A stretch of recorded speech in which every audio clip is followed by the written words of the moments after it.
Well, good afternoon, friends. Welcome to Kahuna Help. As usual, we are streaming live on Facebook, Twitch, and YouTube. So you can contact us there any way you like. Also, we will be, I will be monitoring Discord. If you join, or if you're a member of my Discord channel, then you can always go in and go to the stream chat channel, and we will be I'll be watching that as well for your information, your chat. And welcome. So if you are new to Kahuna Help, what I try to do with this stream is help. I try to give you assistance in things that you're working on. Writing, storytelling, structuring stories, also some graphic stuff or CSS stuff. I will do my best to help you out as best I can. That's the goal, is to get you to a place, get you past any obstacles you're running into. I want to say hello to Israel over on Facebook. This is, as far as I know, this is the second time watching here on Facebook, so welcome. And we are just having a great time. Let's see. So one of the things I'm going to be working on today, and we're going to give a few minutes here for folks to be able to join the stream, is overlays for your stream. Overlays are an important part of your stream because they allow you to really kind of give your stream a look that distinguishes it from other streams. So I actually have one overlay here that's not quite working properly, so let me try to adjust it here. That'll do it. That's close enough. So the overlays are those things. They are graphic elements that go onto your stream that define space, and the great thing about it is they are very, very easy to create. So I'm going to show you how to do that, and then any questions you guys have, you can toss them at me. We'll be at this here for about 2 hours, and at that point you can just at any point jump in and ask any questions that you have. I'm going to do a real quick adjustment here. This is a new set layout for this stream, and the chat appears to be just way too big. So we're just going to adjust it down a little bit.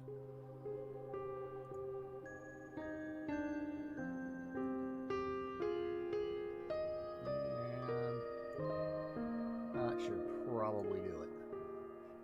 All right. So, if you are having trouble hearing me, please let me know. I'm looking to make sure that I can hear, I can see what I'm saying, and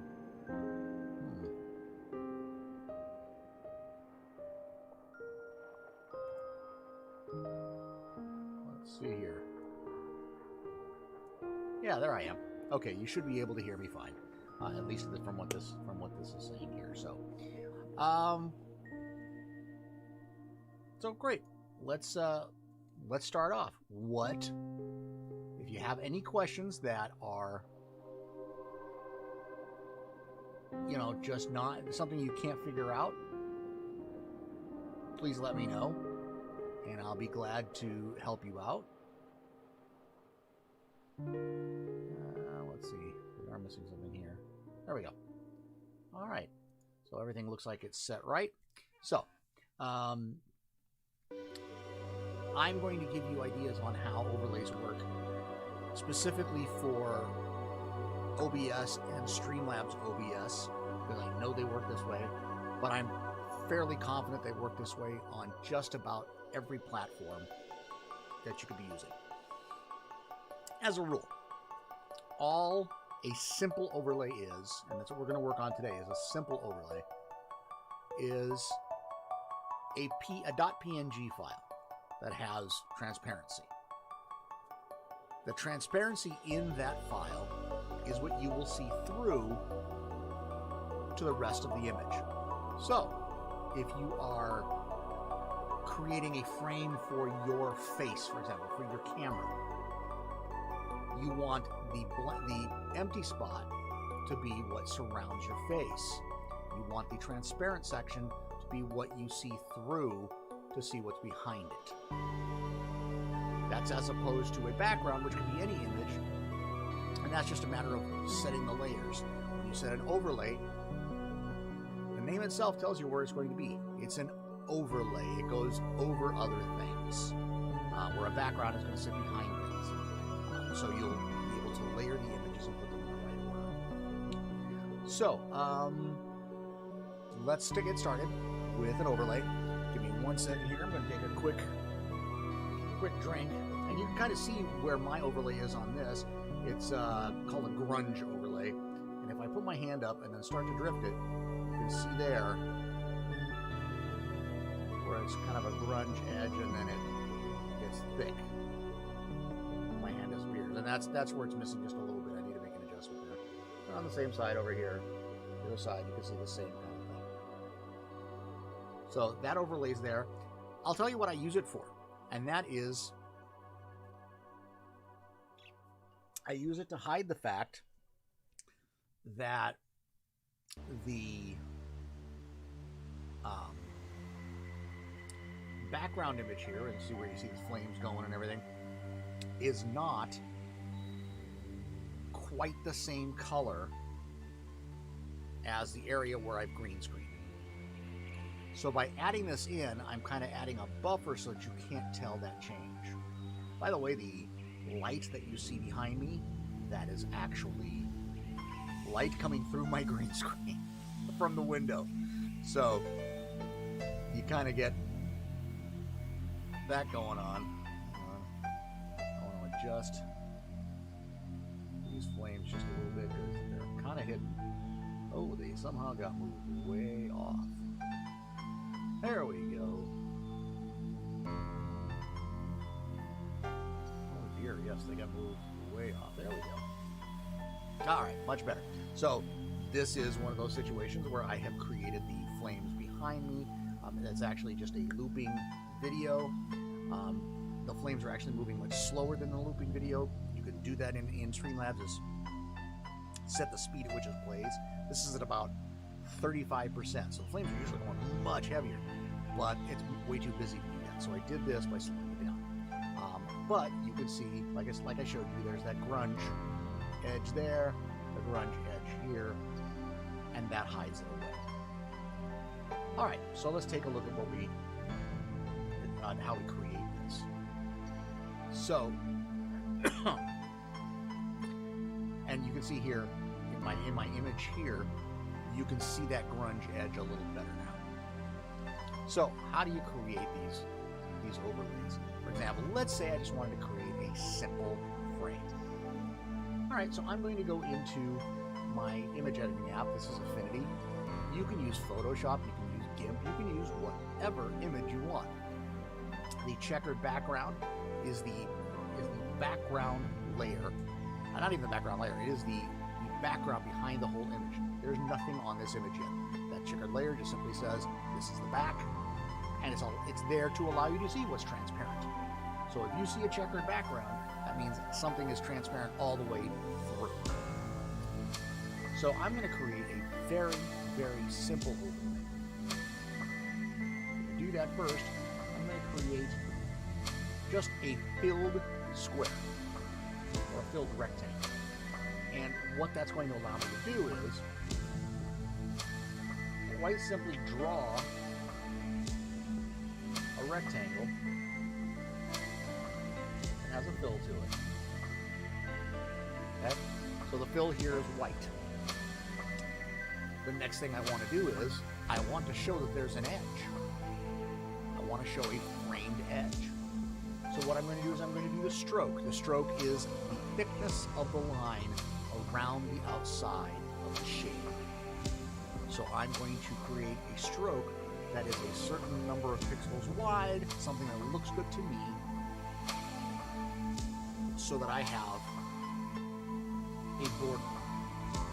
So I'm going to tell it that I want a width of, I'm going to say this is a very small one. I made this 800 by 600, so I don't need something huge on here.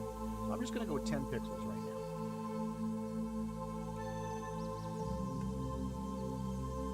And that's not a bad frame. Okay, I can start with that. Do I want to change the color? Yeah, I think so. I'm going to change the color to something probably a little more like a bronze.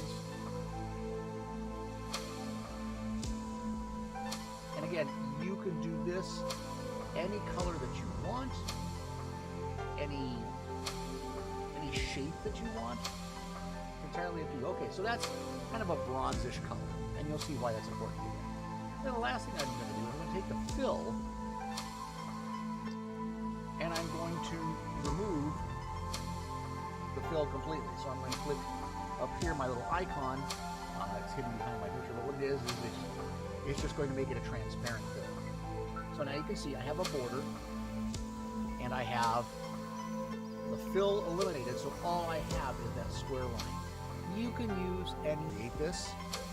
It doesn't matter. But what you basically want is the areas that you want to show up in color. Everything else needs to be transparent. So far, so good, right? I can resize this if I want to, which I'm going to do. I'm going to make this a bit bigger. That's a little closer to the size of the image. All right, and then I'm going to play with this a little bit. I'm going to add an effect to it. It's a 3D effect, and what that's going to do is give my frame some curvature. And there you go. And I can tell it, just by making adjustments, I can tell it how much of a curvature, how deep. So that one's a little shallow. I'm going to go with this, which is going to give it a nice kind of rounded effect. There we go. That's it. I have now created a frame. I've created an overlay. Let me show you how it applies. So what I'm going to do is I'm going to save this. I'm going to export it as a .png file.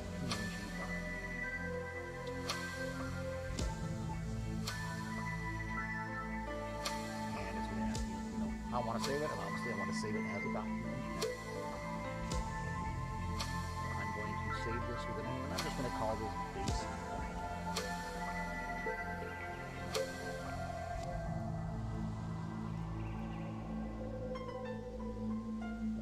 Base frame, and now that I've done that, go back to full screen so you can see this a little bit better. I'm done with that. I don't need to do anything else with it. And now if I go in here onto Streamlabs, I can now add a source, and it's an image. That's all it is. It's just an image. The source, and I'm going to tell it that it's a new source. We're going to call it base frame, so everything matches up. You can name it whatever you want. Add source, and then it's going to ask me what is the name of the file. Base frame. I open it, and now it shows you that frame.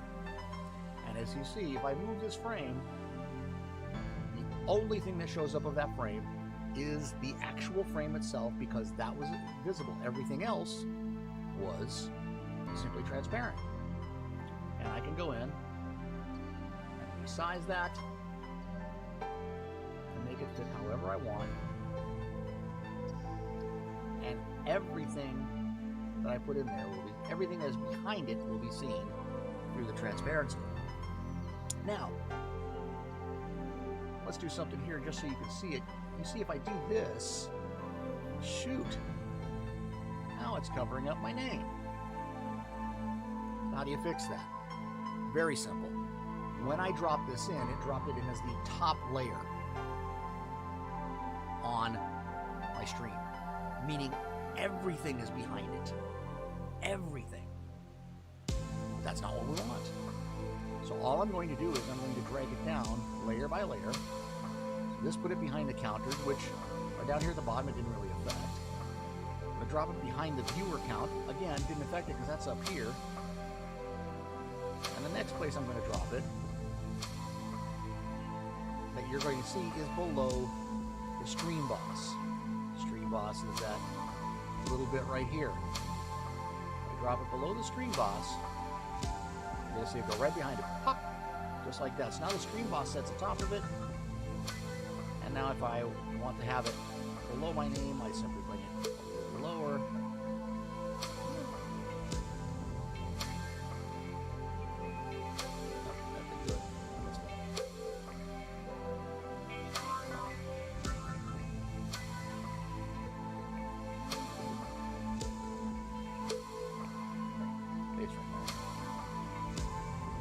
Drop it below my nameplate, and there you go. Now it's behind my name.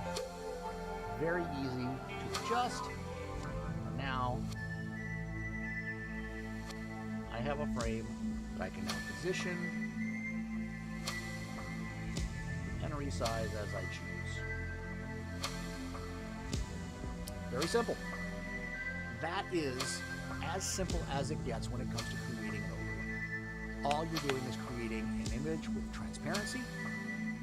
Once you have done that, just drop it in and then put it in the right order of layers so that it can be seen and that other images can be seen over. For example, Kahuna the Elder has a generated piece of text from Streamlabs. The Stream Boss graphic, this up here, is the same. Up there on that one. That is the same. Okay. Just like. Okay, so the Stream Boss is just another layer. So are these counters up here. Because you're my grunge frame. That's off my hand. But up there in the corner, that is another layer. And these counters down here are all another layer. So simply by choosing the layer and where the layers sit, I can make things go in front or behind others and give this a sense of depth. That's how you do it, kids. If you want this, now keep in mind, Streamlabs only really scales images like this proportionately. So if I drag out a corner or I drag out the bottom, doesn't matter which way I drag, it's going to keep it in the same proportions as the original image. So what you need to do is create an image that is the proportion you want. So this one I created 800 by 600, which would be a standard old style monitor, not a widescreen monitor. If I wanted a wider screen, then I would make an image that was proportional to a wider screen and then give it my area. But another thing you can do, for example, let's say you want something a little more complicated where you have boxes with labels for each feed, or maybe you're doing one for gaming and there's different players and you want to have the feed for each player in one, and you want to have chat have its own box over here. You can do that. Again, all you're doing is creating an overlay. So you can create the image, cut out the boxes and make them transparent for each of the areas that you want to see through, layer that on top of everything, and then just make sure that your different components can be seen through those holes. It's that simple. Nothing difficult about this. All right, so that's that. That's how you create a simple overlay for streaming. And again, what I've shown it to you is I used Affinity Photo to create it. You saw it was very quick to create. You can do this in pretty much any image editing software, as long as it can export to a PNG file so that your transparency is preserved. And then you just drop it into your streaming software. That's it. It really is that simple. All right, let's see here. I'm going to go ahead and turn that one off. There we go. It gives me a little bit more screen. All right, so I'm here to help you guys out, to answer questions. Otherwise, I'm just going to kind of blabber along.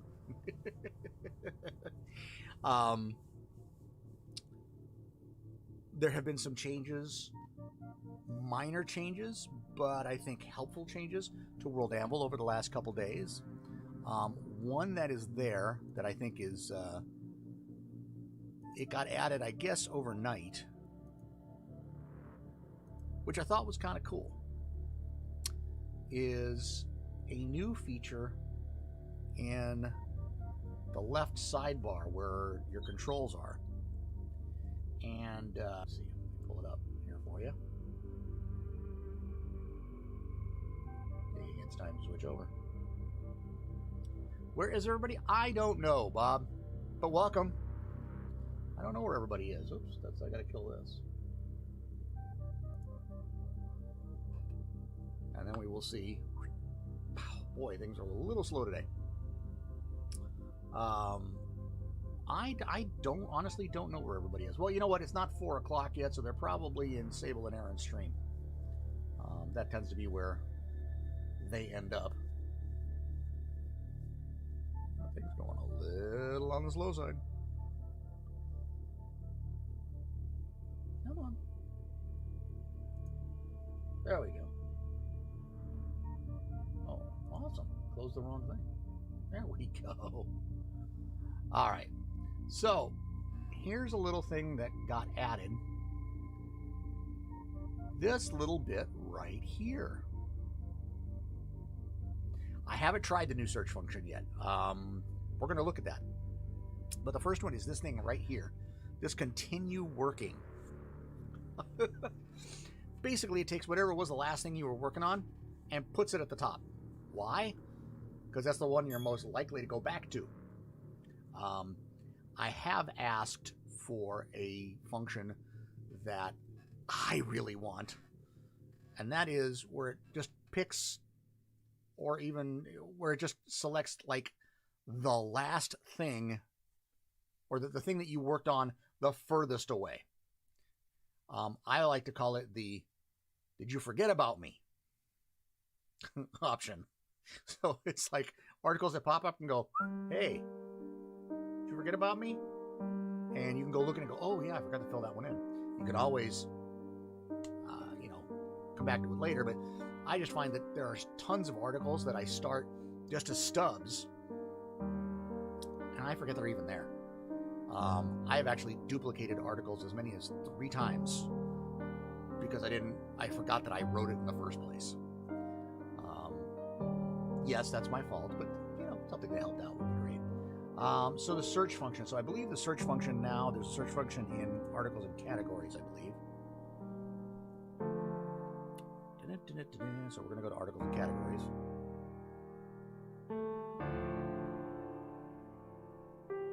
And if you aren't writing in World Anvil, you really should be.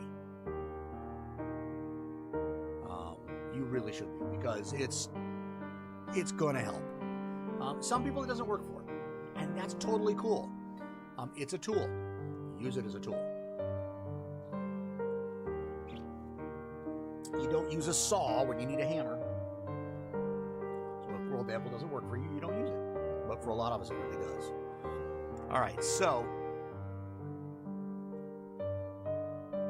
full search.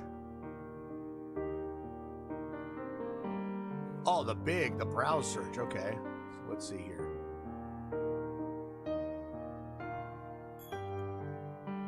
All right, so if I search up there, so you're talking about that one. All right, so let's find something to search for.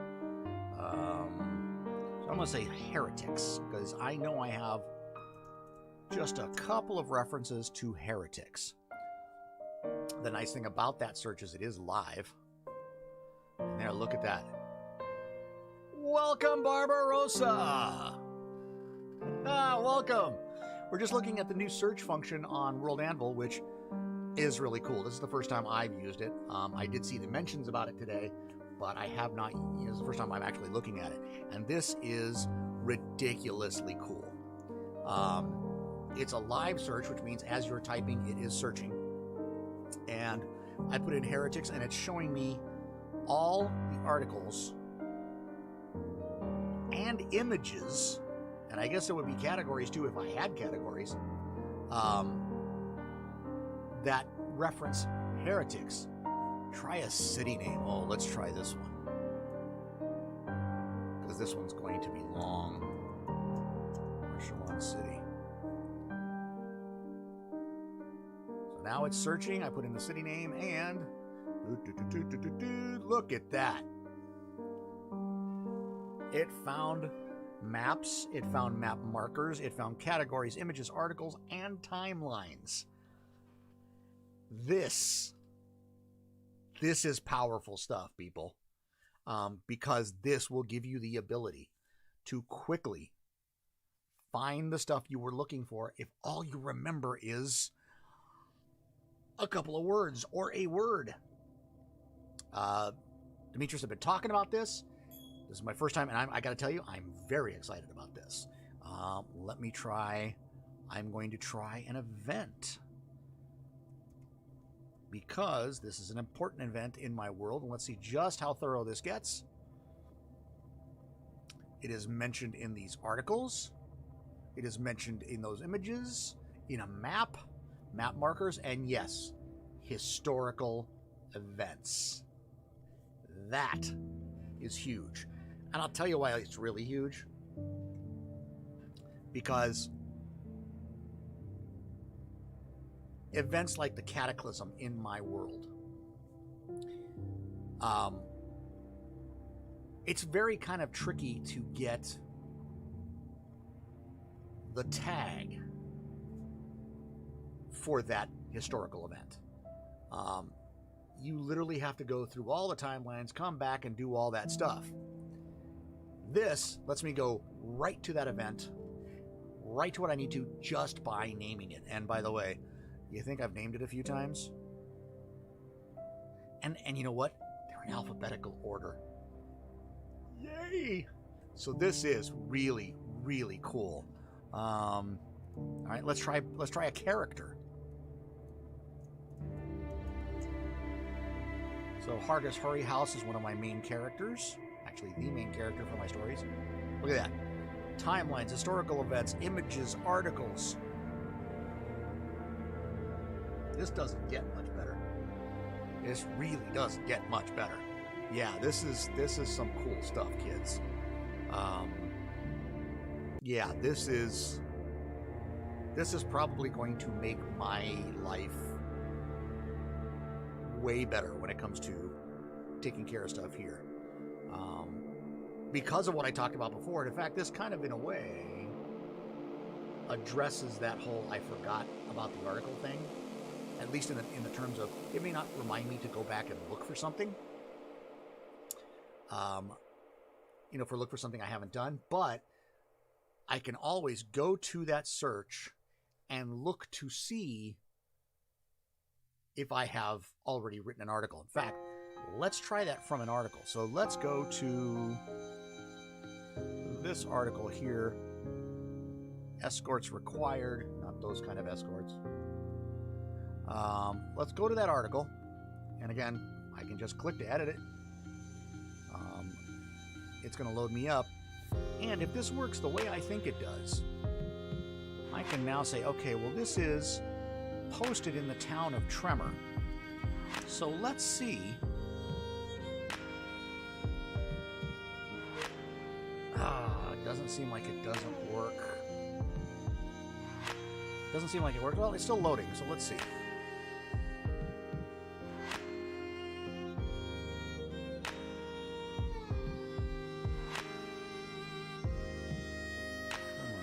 There it goes.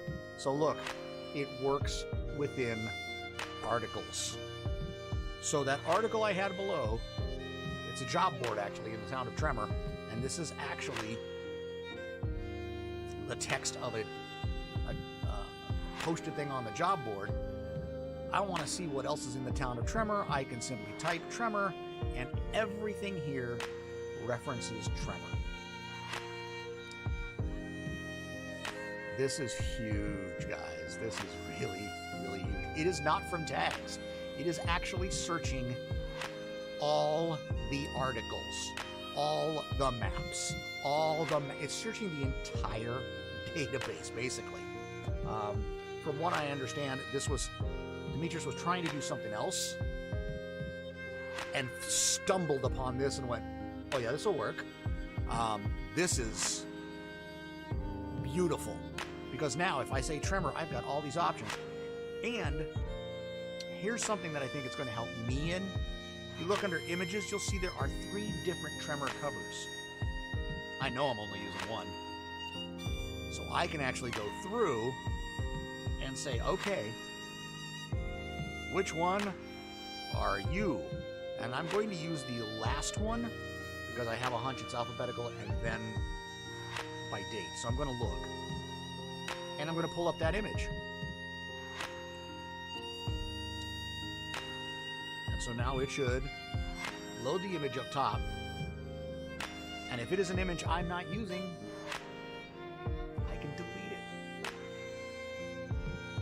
I know I am not using this image.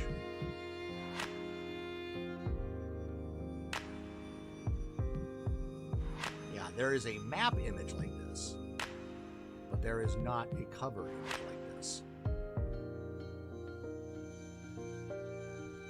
So I can go through and I can say, you know what? I don't use this image anymore. Which means I can go down. I should be able to somewhere here. Oh.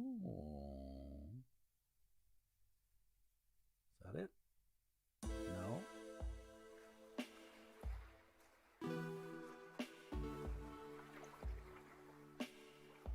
So I don't see a delete. Okay, that's not a big deal. I can go through and find these images and decide whether I want to keep them or not, and that's a huge thing. And again, I can just go up here and search. Oh, let's search for another town, Lochrain.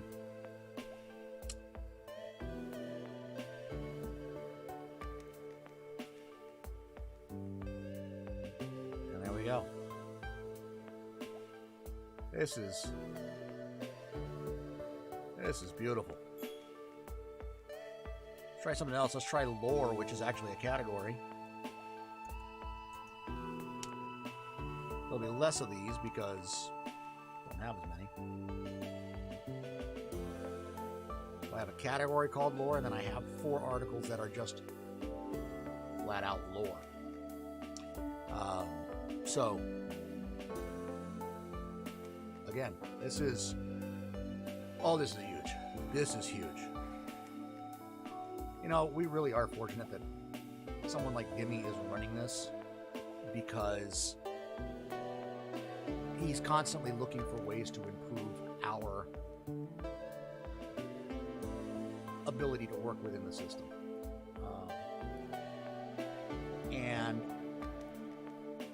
you know, he's tinkering around with stuff, and all of a sudden he finds something that, hey, this is going to work really well.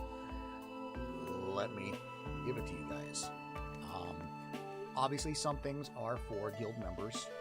It will make up cleanup so easy. Oh yeah, Bob. Oh yeah. This is huge. This is really huge.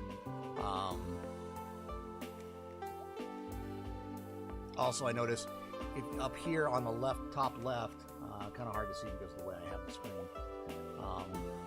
But on the top left, there used to be a choose a world kind of thing.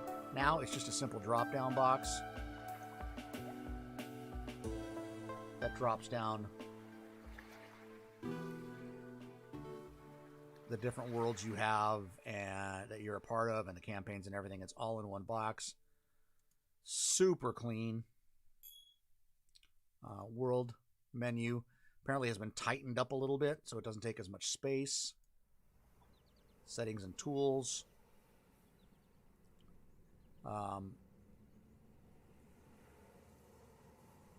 This is wonderful. Huge changes. And you see the last one I was editing in was escorts required, and so that now has changed on the top left there in the continue working. Yeah, this is going to help things immensely.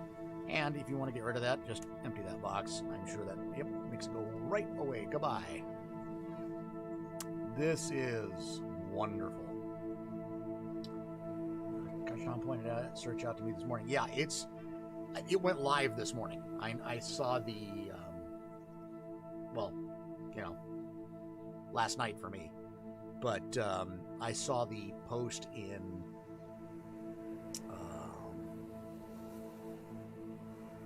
oh gosh, what is the name of that channel now? It is the, and I gotta look up the name of the channel. Whoops. It is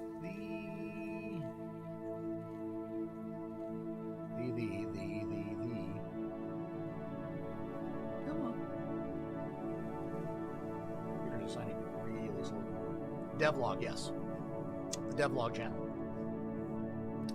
The Devlog channel is where you will find out about these things. Change Devlog. Yep, that's it. That's where you're going to find out about these things. Dev-changelog. Dev-changelog. That's what it is.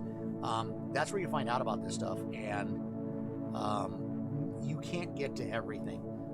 For example, if you are not a member of the Alchemists, which, if I believe if you're a guild member, you can become one. Become a member of the Alchemists. Alchemists have access to stuff that is pre-release, which means it's going to break more than likely, especially because we tend to use things in a way that wasn't intended, but that we thought it might be. So we break it, and Demetrius either tells us, stop that, it's not what it's supposed to do, or he fixes it. Sometimes both. But Change Devlog is the one when you want to see the stuff, the new stuff that's being released, and it will say who it is being released to as well. You can find out up front how it works. So that's an awesome place to check out on the World Amble Discord server, because you're going to get.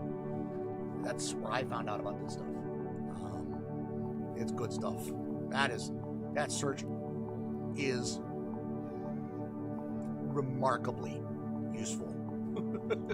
Remarkably.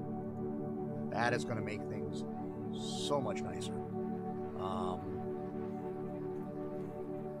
And the fact that it's even available from the articles and categories page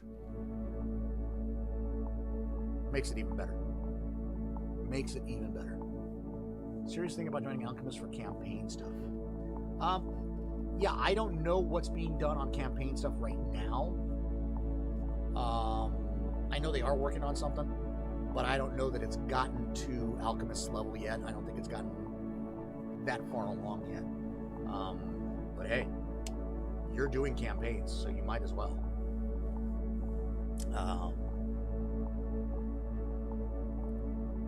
Tables. I did find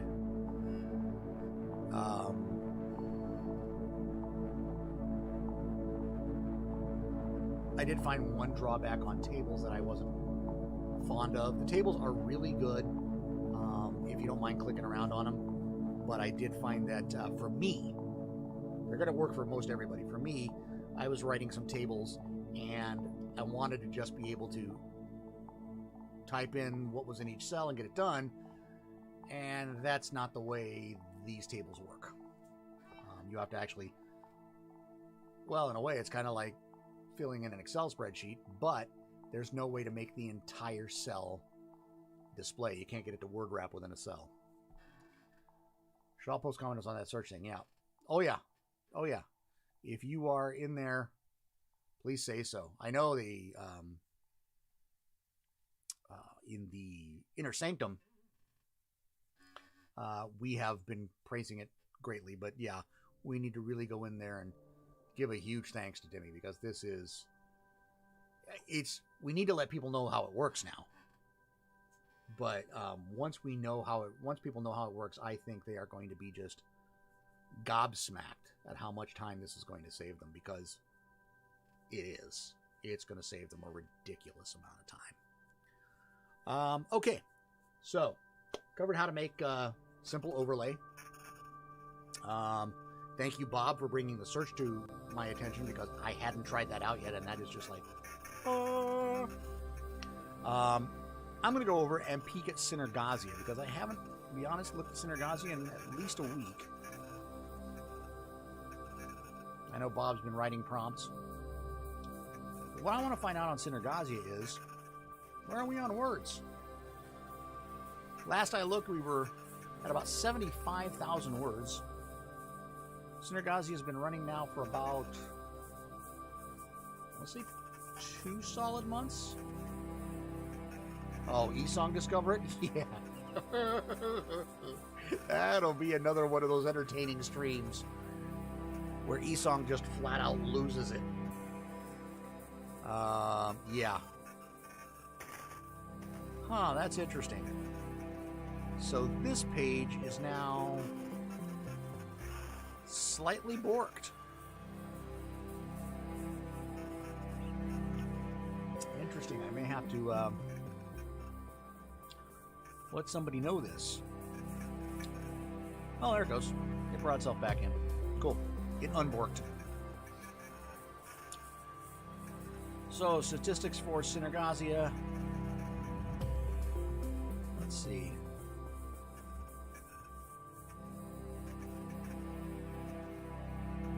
So, as of today, 75 likes, awesome, 28 followers, over 300 articles. That's awesome. 23 comments, nearly 2,800 views, and 93, almost 94,000 words written. That, my friends, is insane. Let's switch to a longer time span. The monthly time span. So we can see just how the growth has gone.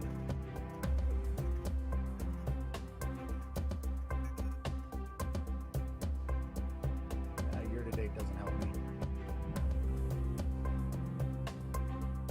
I guess year-to-date's where I go.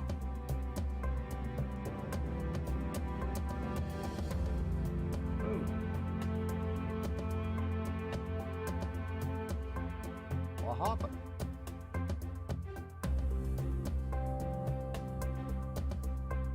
Well, that was interesting. The stats don't disappear. Whoa. Well, I'm glad I got my stats looked at before that. I wonder what happened there. Oh, that's true. Yeah. Hadn't thought of that. Let me try reloading, though.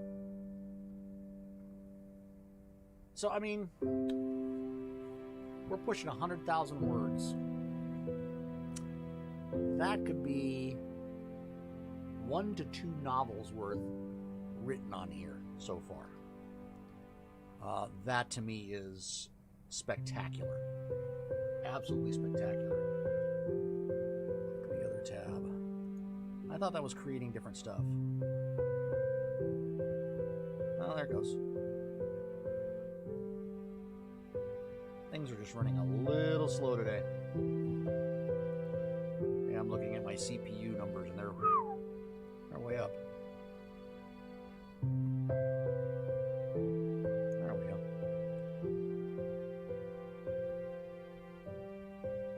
Yeah, so I mean, this is... Let's go last 90 days. I know it only started like a week ago, but yeah, you can see where the growth has been. We went from the 23rd, we went from 86,000 words. We gained 6,000 words in a day, right there, and another 1,000, and it stayed pretty steady for the last, really for about the last week and a half. So we haven't had a whole lot of activity. He put the stats on the other. Okay, I think it loaded a cached version to start with because it didn't seem like it loaded it right. yeah, this is awesome stuff. I am so proud of the folks who are working on this and who are really just going to town. I think we are at... Oh, you released a prompt that day. Well, that makes sense. I think we are at, what, 17 authors? Something like that. So, you know, this is just awesome. I'm so proud of all these writers, because it's that's how you create. That's how you create. That's awesome stuff.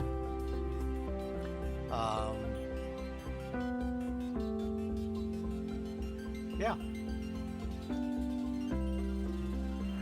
So I guess the question is, what can I help you guys with? What 17? That's what I thought. But what can I help you guys with? What are there questions we can answer? One cool thing about this stream, and we saw it last week, is not only do I try to answer it, but other people on the stream try to answer your questions. And we have a lot of people who know stuff, who can answer. You know, we do it during Kahuna Quiet, but this is a great place to do it because I can talk. So if you've got questions, toss them in there. Grand total of 3 of you right at the moment, so I'm not sure how many questions we're going to have. But if you have them, toss them out there. Otherwise, I'm going to find other stuff to talk about. So, talk about creating overlays in Streamlabs.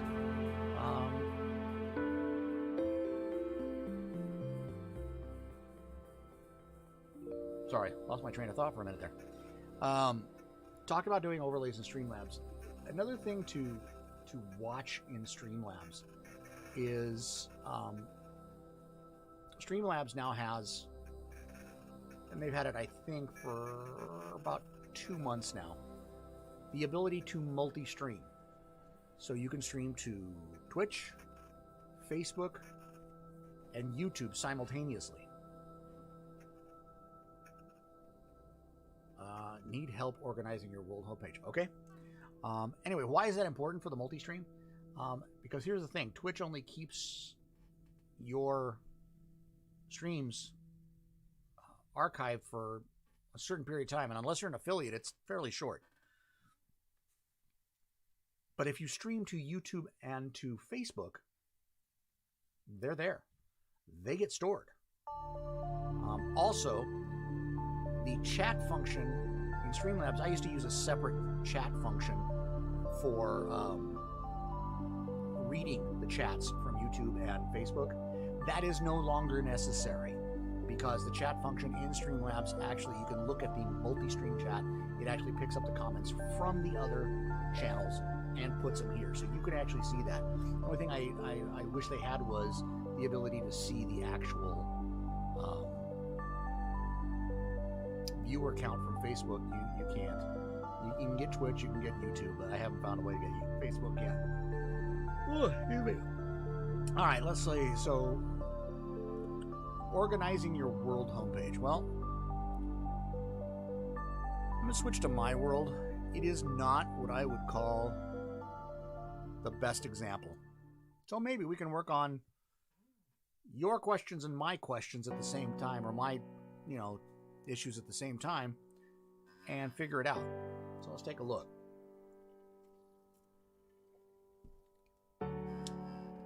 So I'm going to go and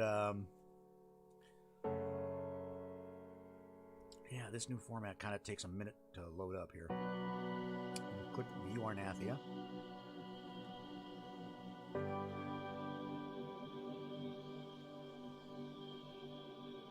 Just out of curiosity, does the search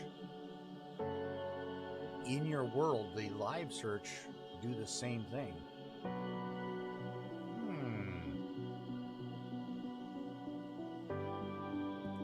I I am just going to test that real quick.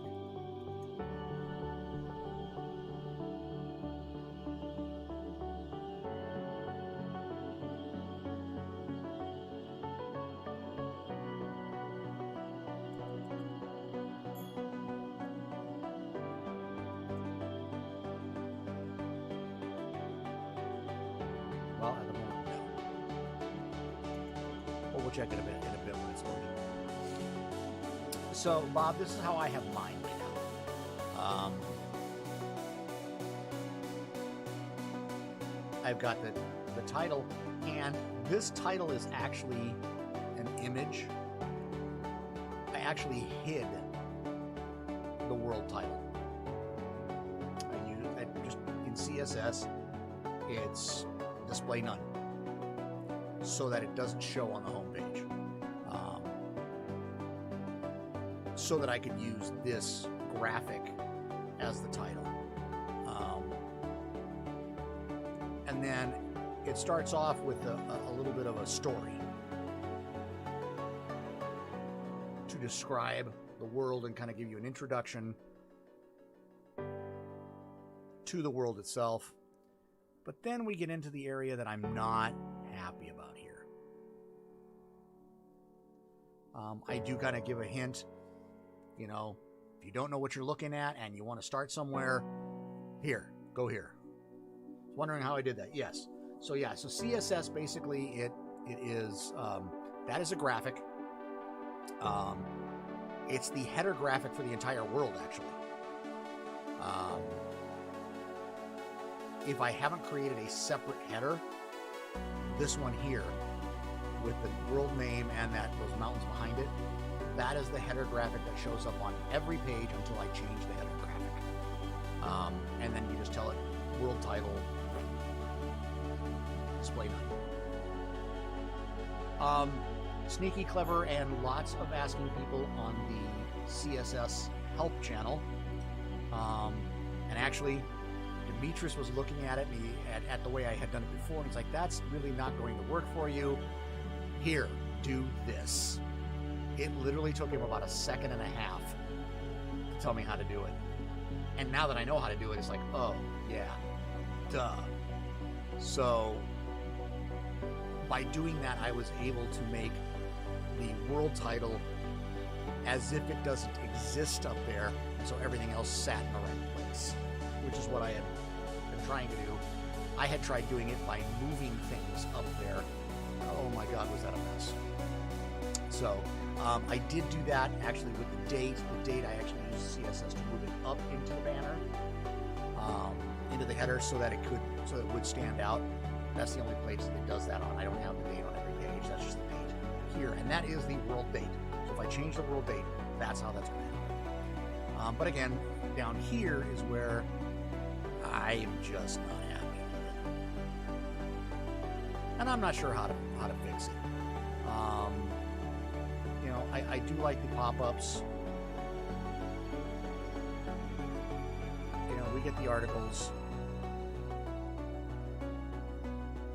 but I just don't like the look of the rest of it. So I've got to somehow figure that out.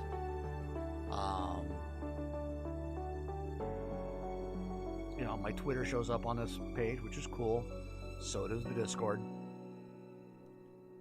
And all my recent articles, but see, the maps just go on for days. So it's not what I'd call messy, but it sure ain't pretty. So I've got to figure out this one. I also have the same problem with the World Codex pop out. I made a mistake and made it transparent, which works on some pages, but on a lot of the pages, it just sucks. Like the home page, it sucks. So I've got to fix that. So, you know, let's see. Let's go to Bob's.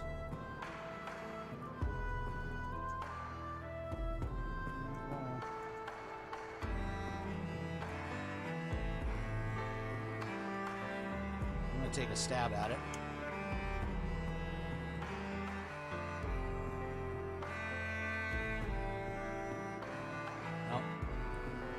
Guessed wrong.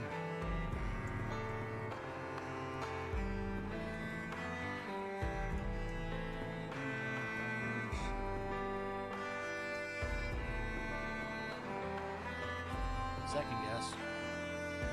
Survey says no. Hey Bob, drop a link to your world, would you? I could keep guessing, but like they have some horizontal options instead of being stuck in columns. Okay.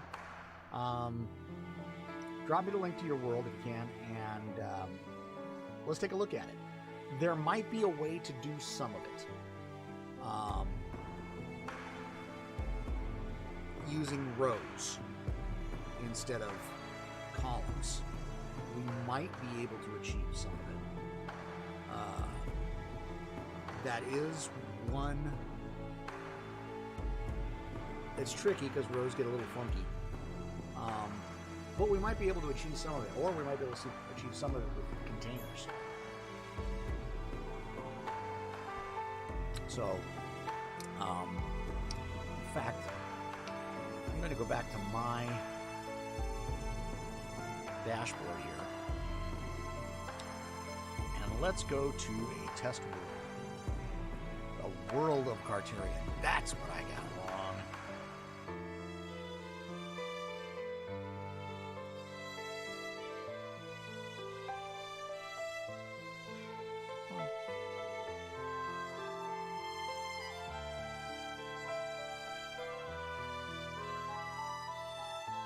Why am I not getting... There we go.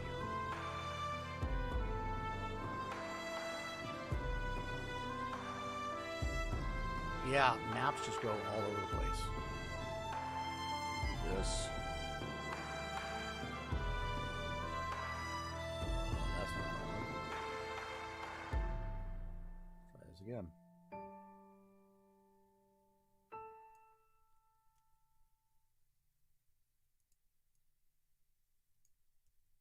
There we go.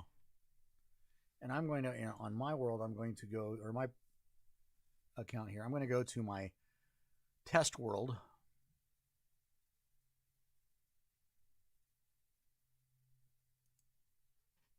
And I've said this before on the stream, but I'll say it again. Create yourself a test world, people.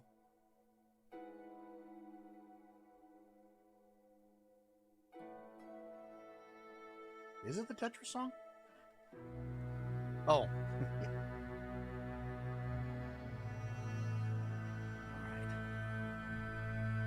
Let it load up. Okay, you're using the book format. Okay.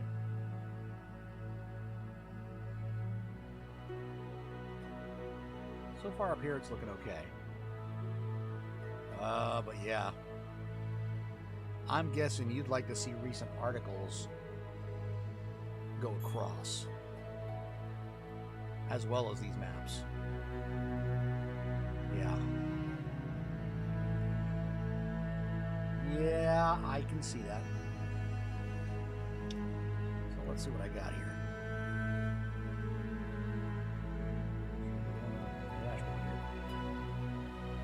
Oh, the last one was Tetris. I wasn't even paying attention.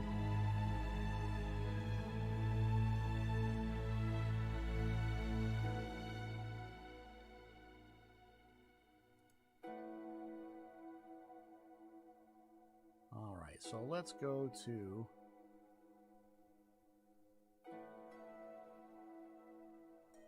I'm actually going to go to this world and destroy my CSS for a minute, because that's what this is for.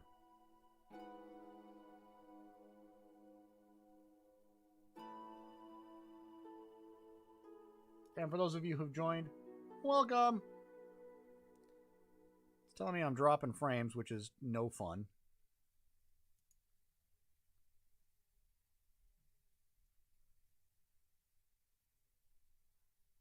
There we go. Come on. Yeah, so we'll let me get rid of the CSS in this test world. We'll go from there. The book covers will get individualized as they get filled. Yeah. Finding it's easier to read the chat from my phone. Oof. It's taking its time.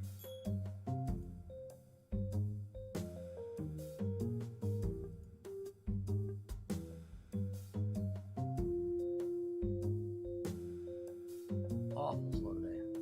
If I mentioned I need a new computer, probably 100 times. Come on.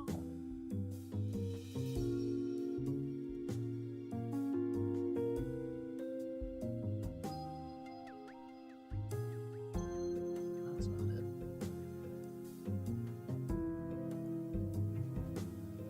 Interesting. I can't get the my configuration.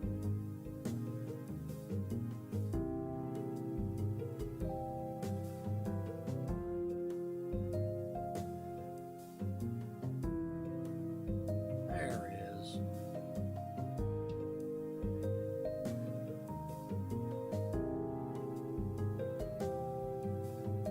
All right. Terribly exciting, isn't it? All right, so let's go to styling.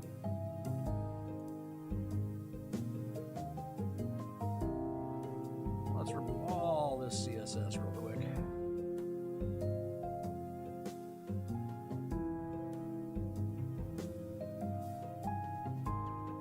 And yes, I have it stored. All right, let's save this.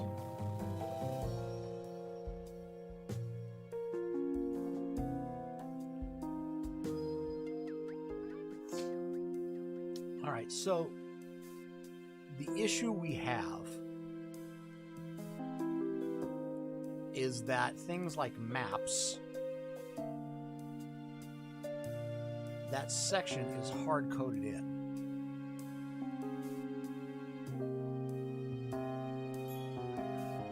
So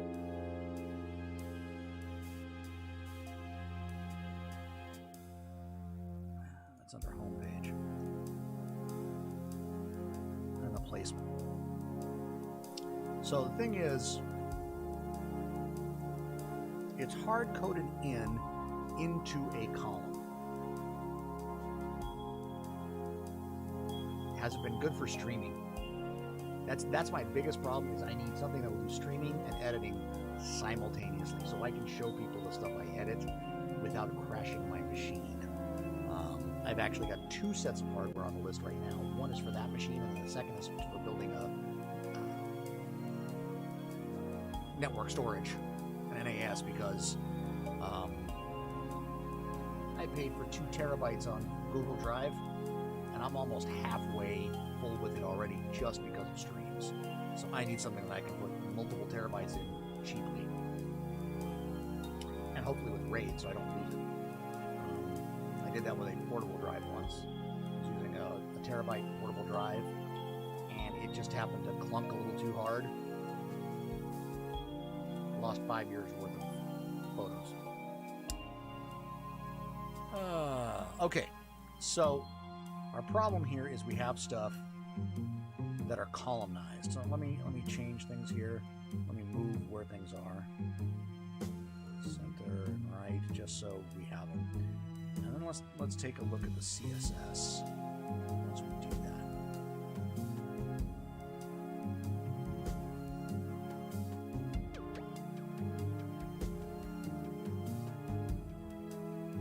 Saving changes.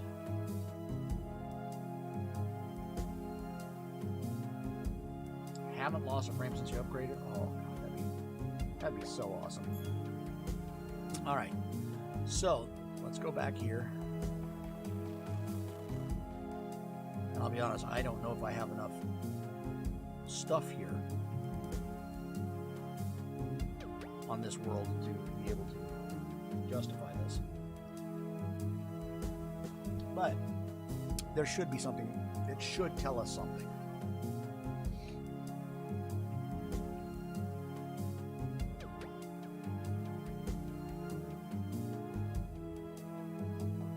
All right, so this is just the base CSS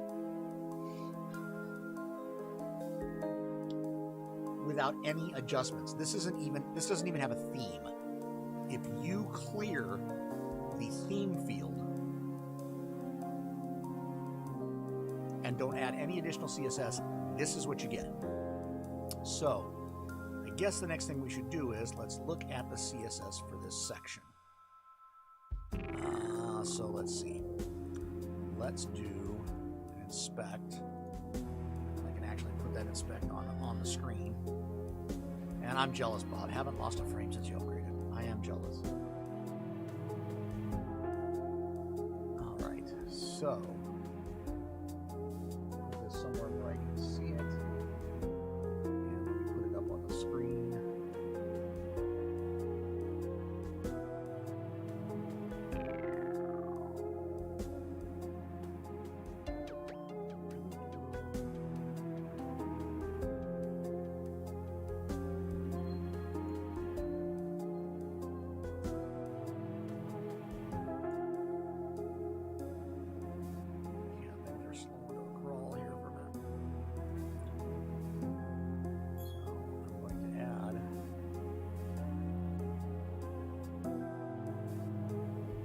Share. And it just does not like it when I do stuff like this.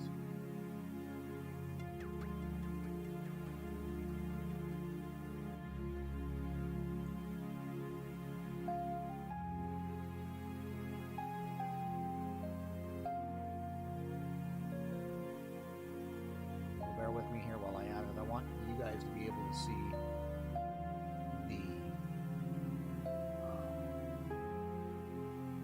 the inspector as I work with it. So this is a new one.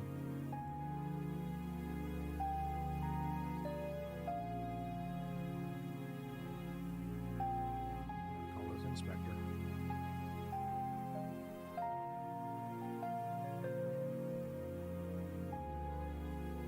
Yeah, send me that list, Bob. Well, send me that list, but give me an idea how much you spent on it, because that's also an issue for me, is the budget. Unfortunately. The budget's a serious concern.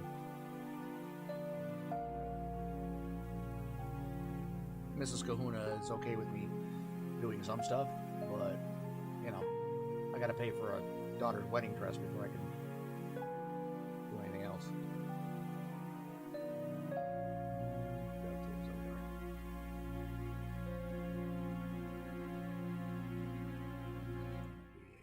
Capture. There we go.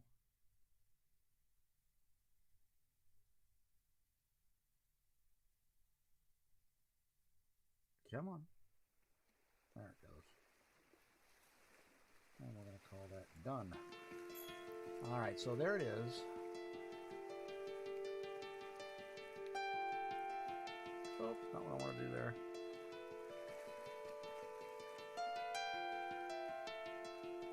This one.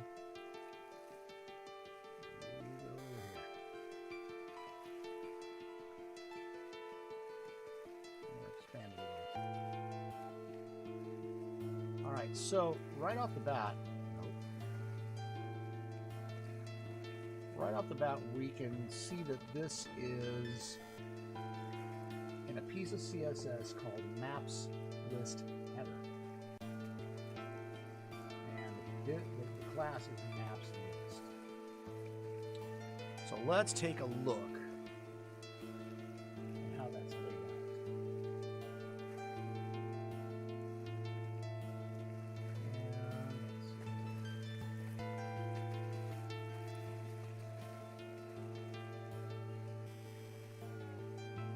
And not much there.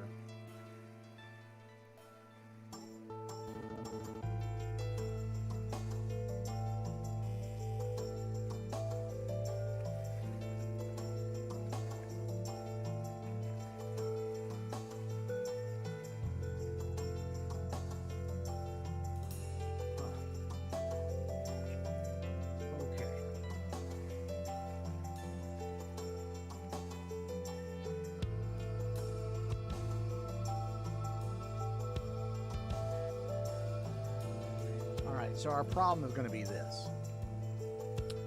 It is set into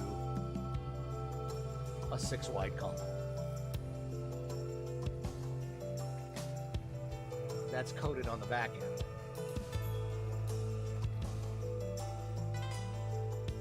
So if we were going to do that, what you're looking for, we're going to have to do 2 things. We're going to have to create our own section, which means it's probably going to need to be a container.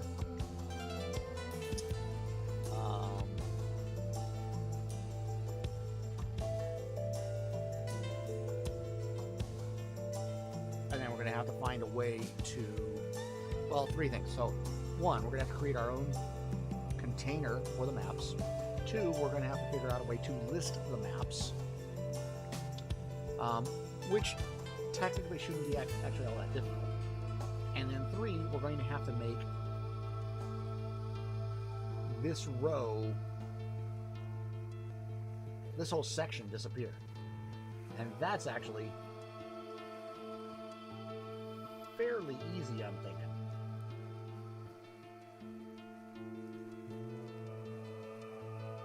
Alright, so the first thing we want to do is we need to make this section disappear.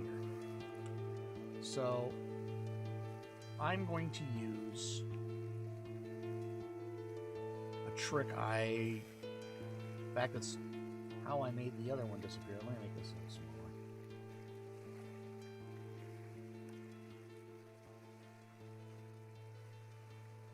Okay, so, and I have a tool that I use. I recommend this to anyone who's using Chrome. It is called Magic CSS. It is a browser extension.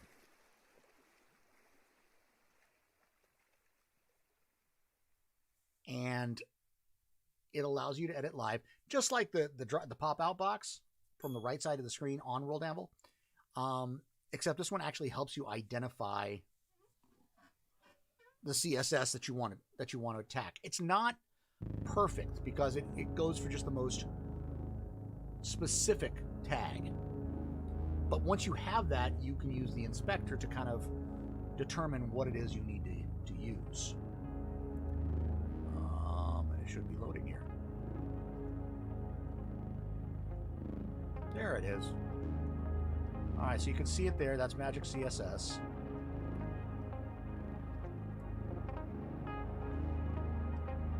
And I can go through.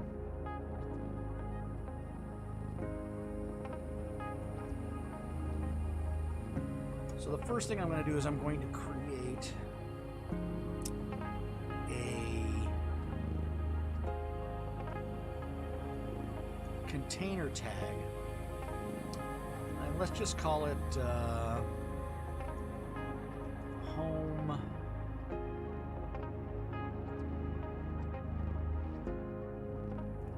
data row.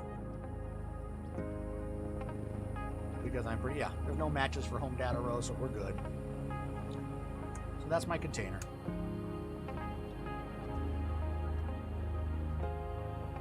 And we're going to make it a width of 100%. Again, I'm just kind of throwing stuff against the wall here to see what sticks. But we're going to call it width 100%. So this container is going to go all the way across. Now, the next thing I need to do is find this container here. It looks like it's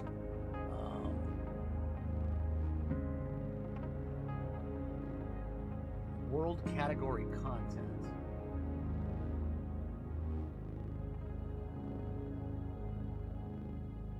No, that's not it. No, we want this container here. So here's where I use that Magic CSS. I click on this little box with an arrow, and I just start to hover over stuff. You can see these are all set in columns. So I'm going to have to hide all those columns. Because that's the whole section there. All right. Great. So that looks like it says it's world content. So let's try that. going to give it world content. And see, the nice thing is when you click on the area you want, it actually puts it into a list that you can just simply select from. So it's given me world content, and now I'm just going to say display hidden, or none, actually.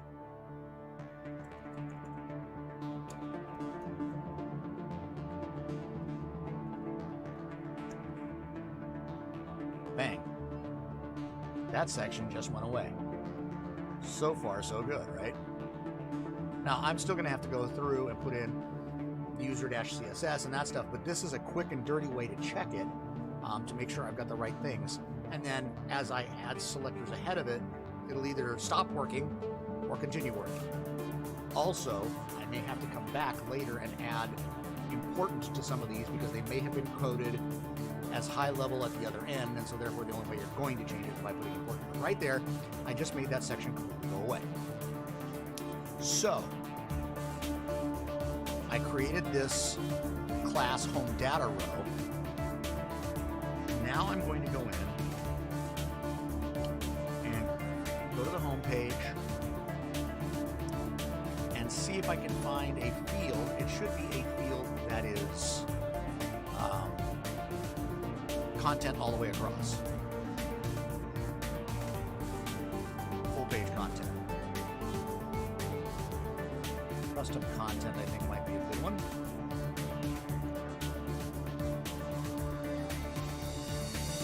Look. Full width column. And guess what? It goes above that section we just made disappear. So I'm going to make a container. I should have done that the easy way.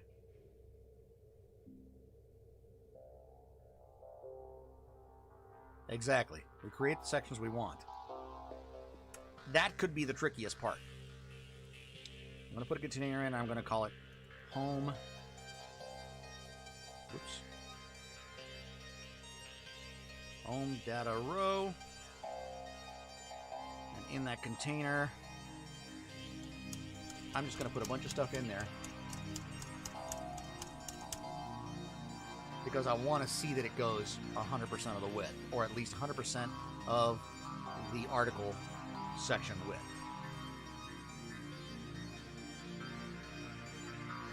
And boy, this is just flying along.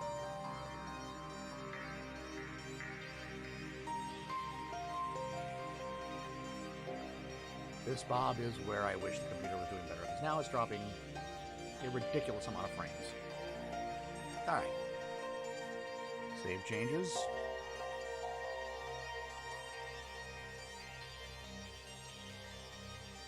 Save, and now let's reload this page.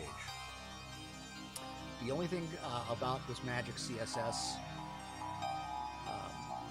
plugin or extension is that you need to re-enable it every time you reload the page. It does not stay on.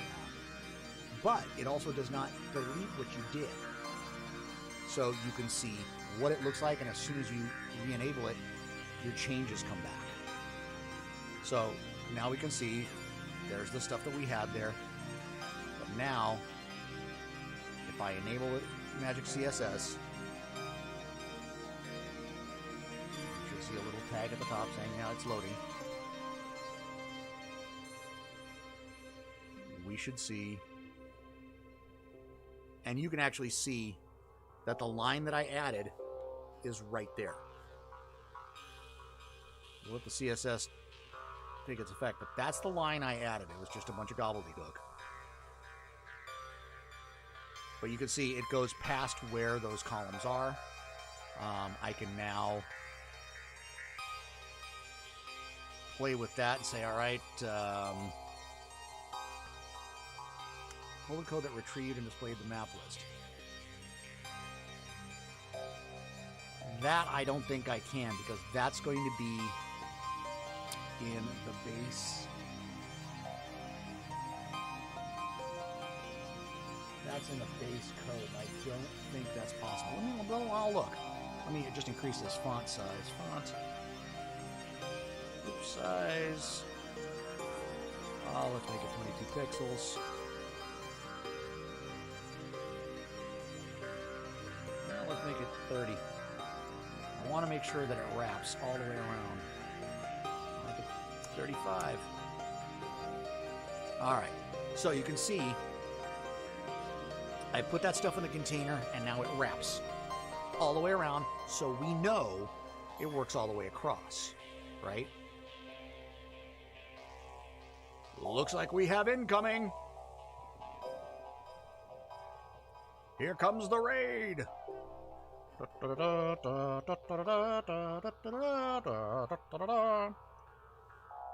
That's right. Right of the Valkyries. Because I can. All right, so welcome all. Welcome. Stretch and Aaron and Sable. We are playing with CSS. Welcome all. All right, so. All right, so. Where was I? Oh, yeah. We were going to look to see if we could somehow pull the stuff I hid. So, I'm going to fix that by commenting this out.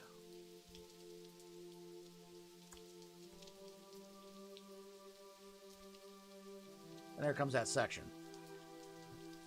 Hope everyone is doing well.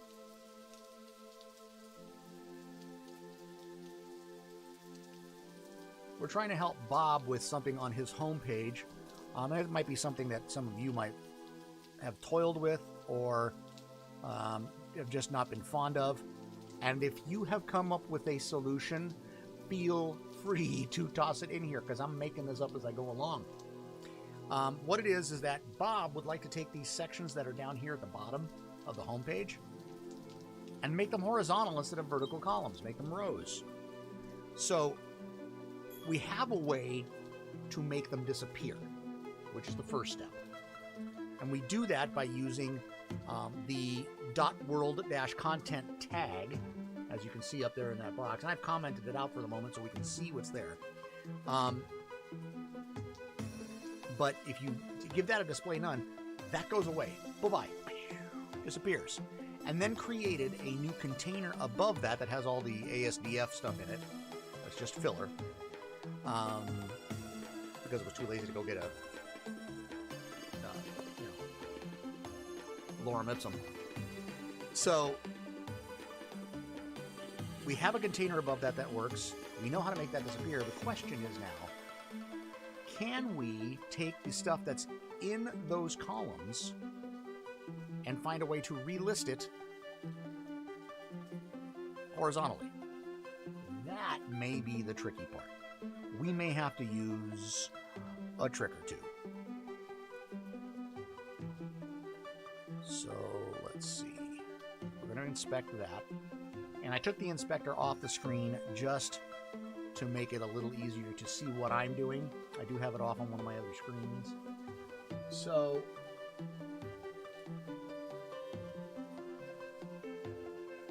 I'm looking here to see if there's anything that tells me how it's generated, and unfortunately I don't think there is anything. So my next guess, Bob, is that we are going to have to create tags.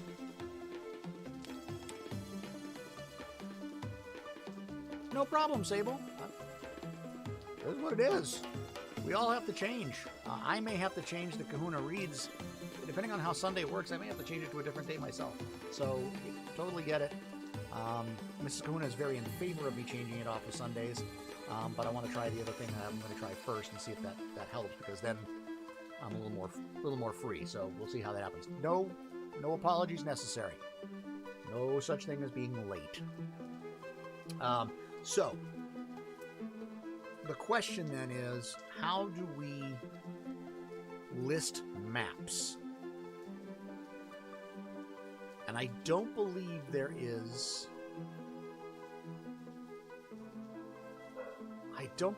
a BB code way of doing that. If I am wrong, please chime in. But I don't believe there is a way to use BB code to list maps.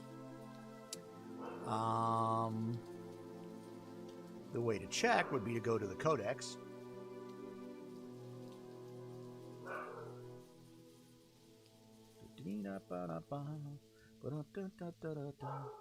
I have had that same Tijuana brass tune stuck in my head for a week. Do you need help? Yes. Yes, we do. So let's look up lists under the codex. By the way, Sable, Bob showed me that search function. Oh my God. Oh my God. Incredible. Beautimous. I am over the moon on how much that's going to help me. So we're pulling up the World Anvil Codex. For those who are unfamiliar, use it. Use it often. Most of the questions, basic questions you're going to have, are going to have an answer here somewhere. It's not always easy to find them, but the answers are usually here somewhere. Actually, I'm going to look up the list first.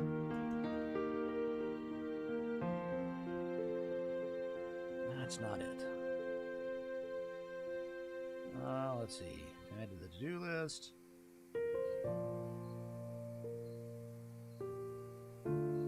Well, let's try under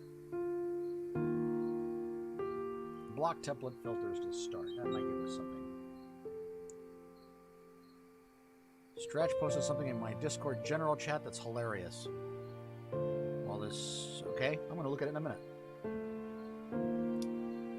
Filter, custom filters. Nope, that's not what we were looking for. Nope. Let's try article block lists.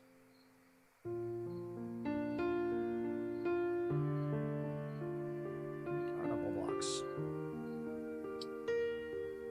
Let's see, while that loads, let me take a quick peek over here at Discord.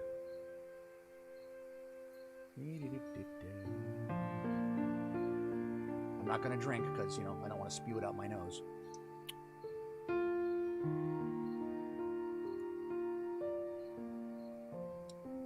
Apparently the adults downstairs are playing with the dog, and the dog's getting a little uppity about it. Alright, so we got tagged article lists.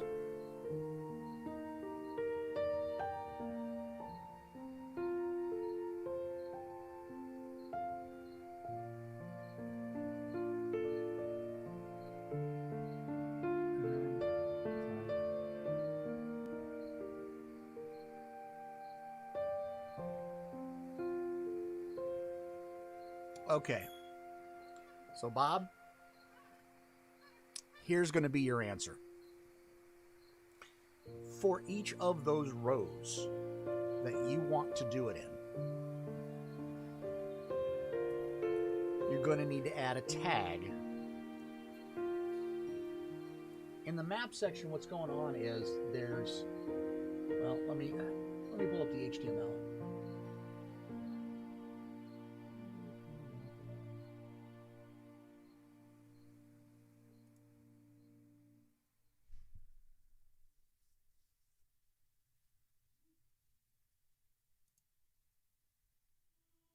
Hang on. Oh, there we go.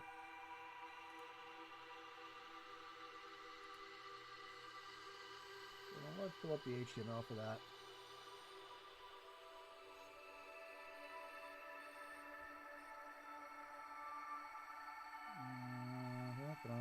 Go back to the page.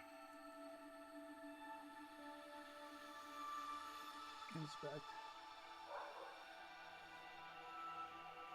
It's a little scary how big these pages actually are.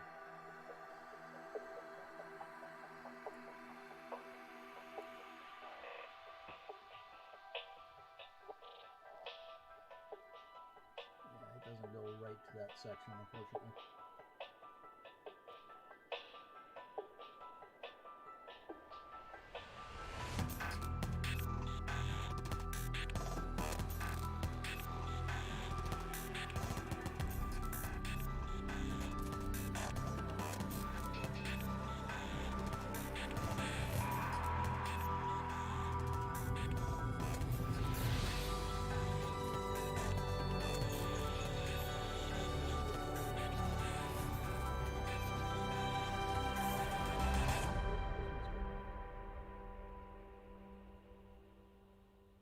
Okay, so it's an MD6.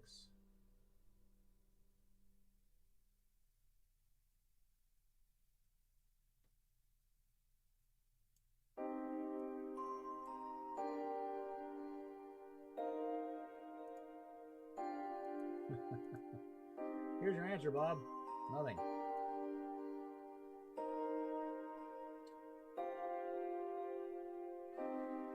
The HTML shows pretty much nothing. It's the way it's auto creating it. It's basically it's pulling it from somewhere and dropping it. But here's a way you could get away with it. Add a tag to your maps, the ones you want to show on the home page. Then you can use the code listed here in article blocks. It's right here. And what this will do is it'll let you create. Well, you use a tagged article list, so it should bring in those tags, and then you can make it display horizontally with the CSS in that container. Let me see if I can show you rather than just spew words. All right, so what I need to do here is first, I need to go to this map.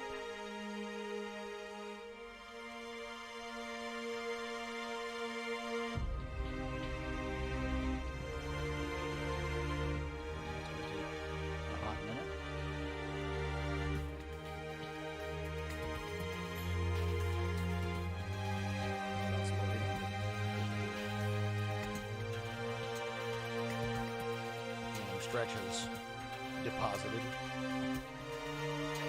Alright, so test map is loaded.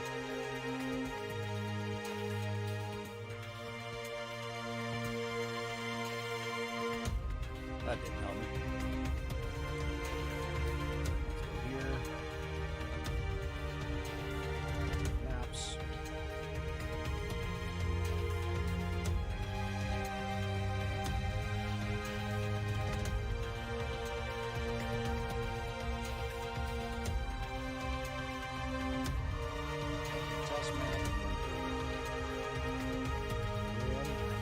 I can add a tag to it.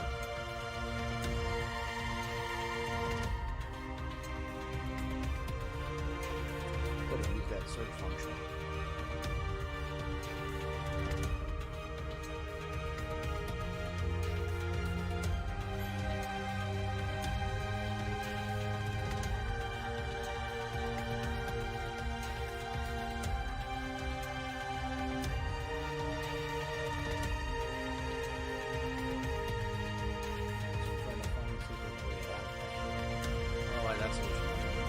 There it is. Tag. I'm going to call it Mappy. Alright, so now I should be able to go to my home page. Let's go back to this page so we can see it. I'm going to go here.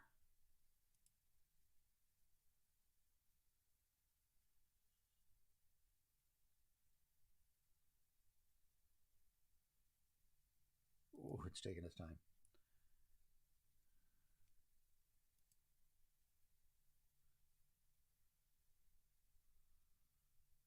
And I'm going to go back to my configuration page.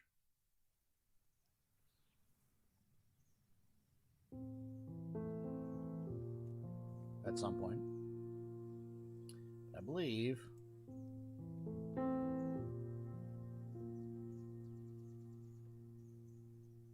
I go here.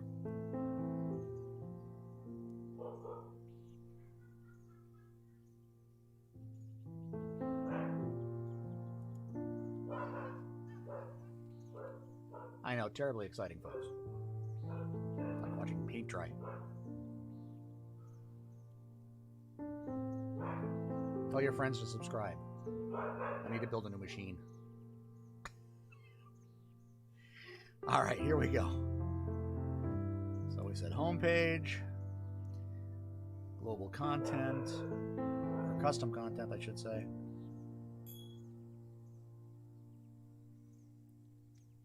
All right, and then what we want is a tagged list.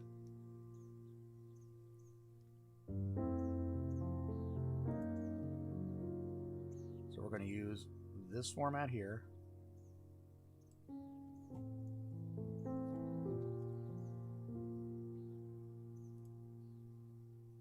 We're going to put it in this container.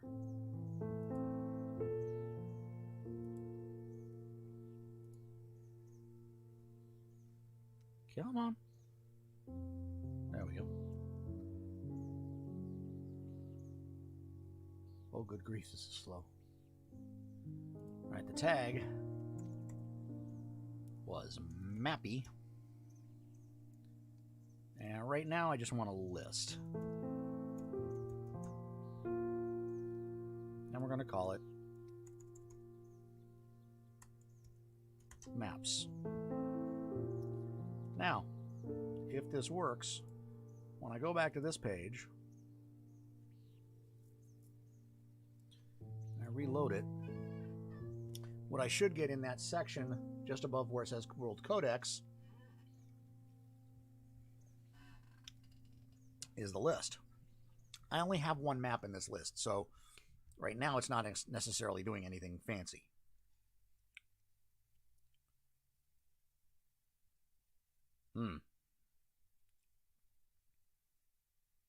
Interesting. Gave me the tag, gave me the list. Apparently I have bungled something else.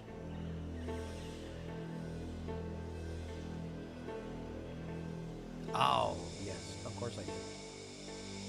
Because it has to have a hashtag.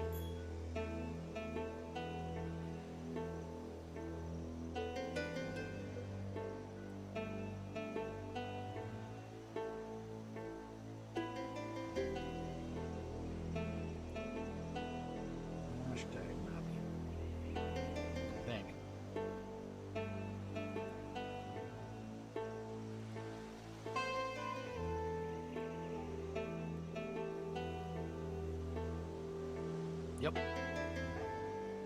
That's what I did. And I gotta tag that one too.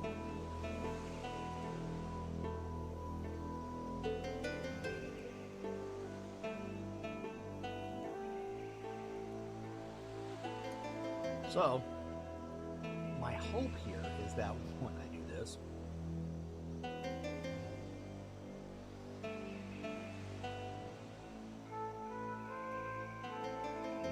that I'm going to be able to get these tags to go in there. And if it works, then we should be able to go across and just use tags to create those lists.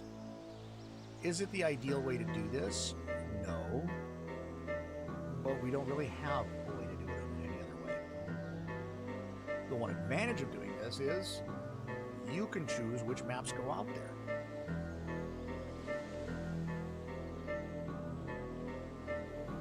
In fact, you can create a section that has got different maps for each list.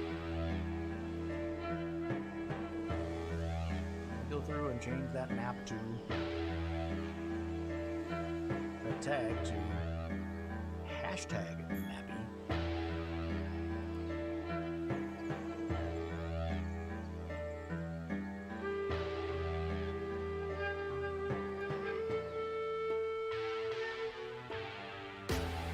Okay, there it is, hashtag Mappy. Let's reload this and see if that has fixed it.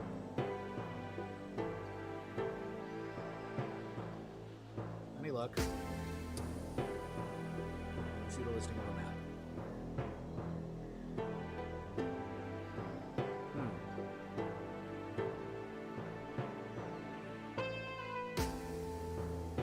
Well, that didn't work either. That's quite unfortunate. Tag is there.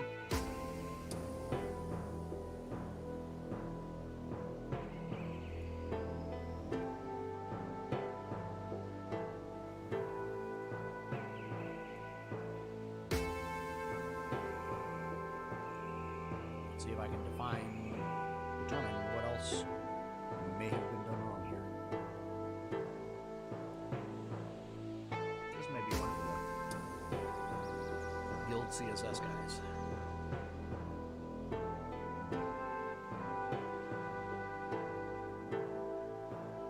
And anybody else, if you got questions, toss them in. Because I might have an answer that's while I'm doing research. Let's see here. Let's go back to homepage.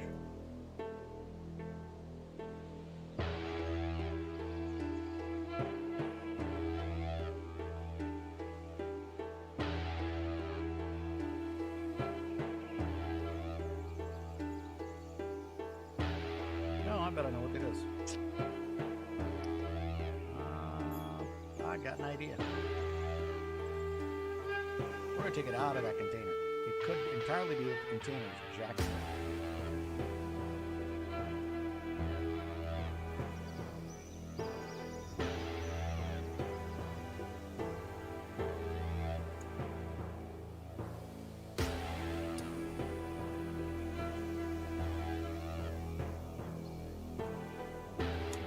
Container. Save the changes. It's right here.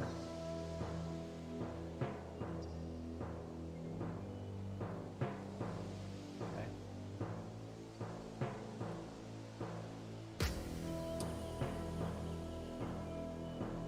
Let's try it one more time.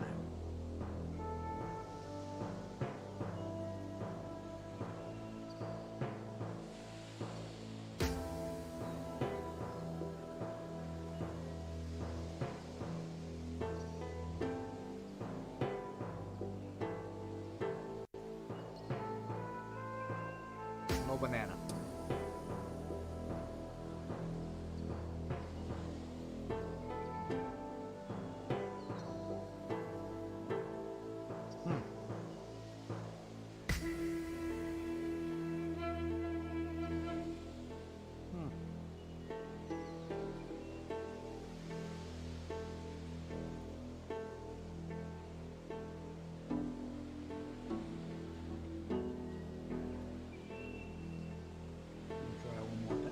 Just now loaded that. Let's try it.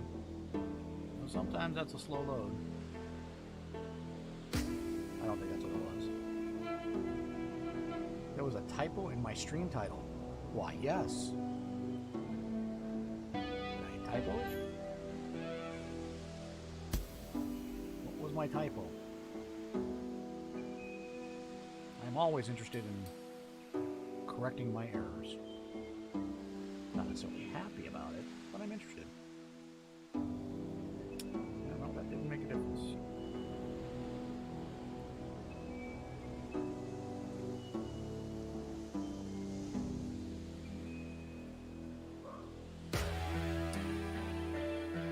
Ah, there it is. Yes.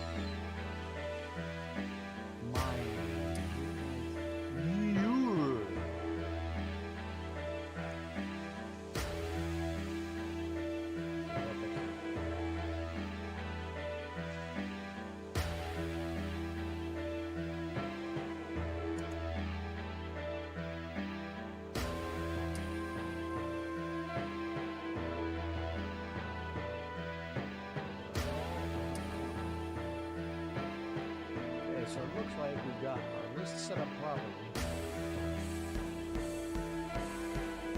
And that is indeed what I meant. The Y was entirely too close to the O.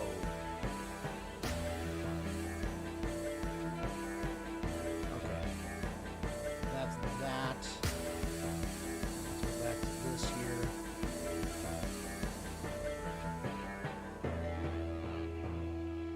It wasn't the container. Let's try it as a block.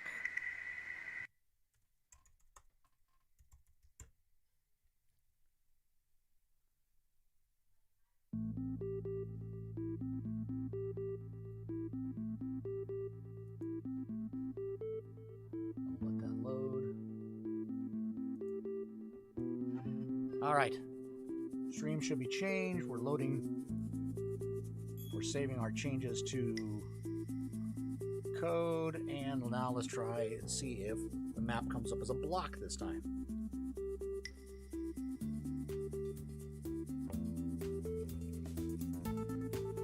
And the answer is no.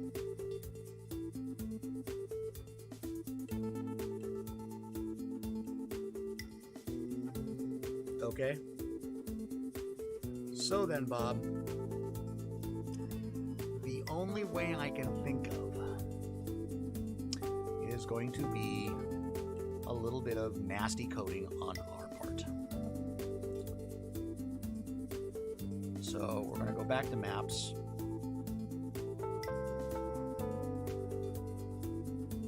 And how you space this out is going to be entirely up to you. So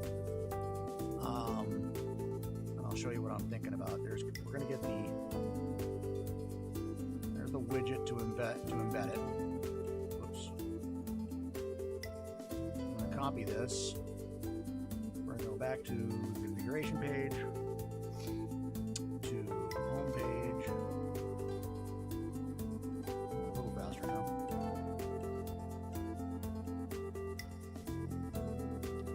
What we're going to do is we're going to drop this in.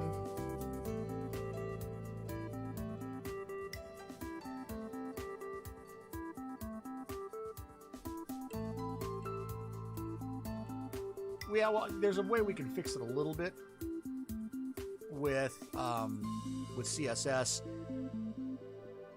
to help it. So you could just drop this in, and this actually you could do in a container.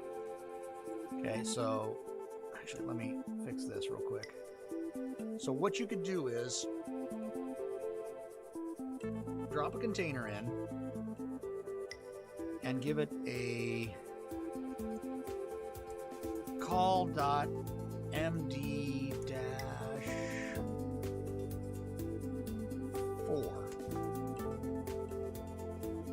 and then drop the map in there.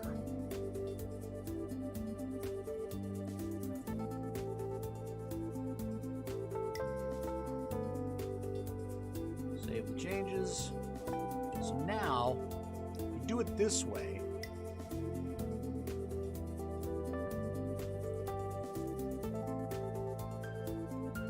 this should automatically drop it into a 4-unit column, so it will not go all the way across.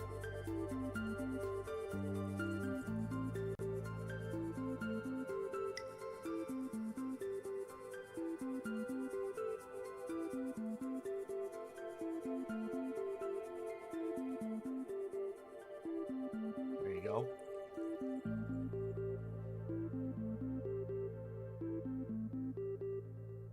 Right, that's kind of what I'm doing, is the container limits the size of it, and you can put a header above it if you want. Essentially, you're creating your own set of columns that you're going to drop the maps into. So, and the thing is, if you want them even, use the same container. In other words, you want 4 of these across, then use an MD4, a medium 4, or smaller. Medium 3. That's going to contain the map. You can put a text above and below it, and then you just use that CSS we came up with earlier. Let me launch that, and you'll see, and we'll make everything else disappear, and you'll see kind of where we're going to be at with this. So let me...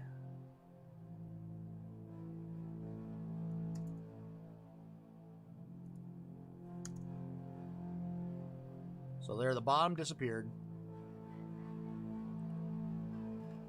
And now you can put those in whichever way you want, and now you can put them across. So, yeah, you can... in fact, let's look at what this gives us. I think it's a map include. That's not what I wanted.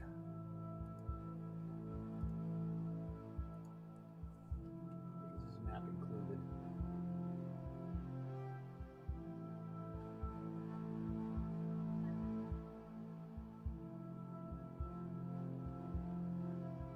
Yeah, it's map included.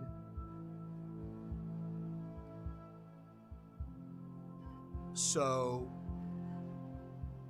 you could do a, let's see, this is going to be in,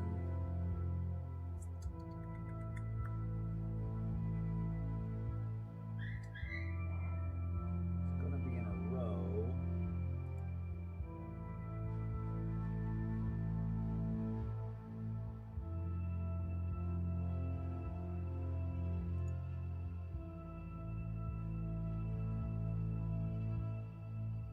Okay, yeah, so it's going to be in user custom content. So what you could do is say .user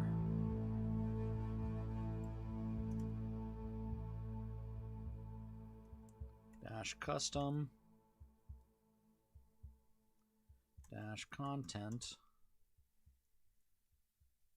Got one match, and then say .map included. So that is going to limit this particular thing to this map.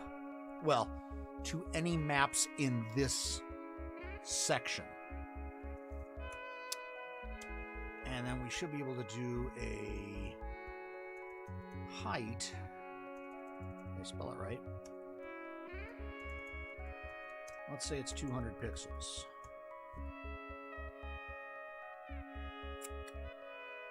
Nope.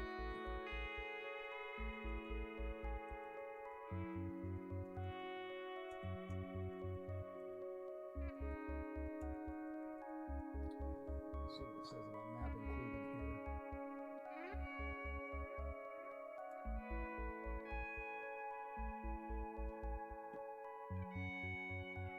Gotta add an important to it. So we're gonna say height 200 pixels. Oops.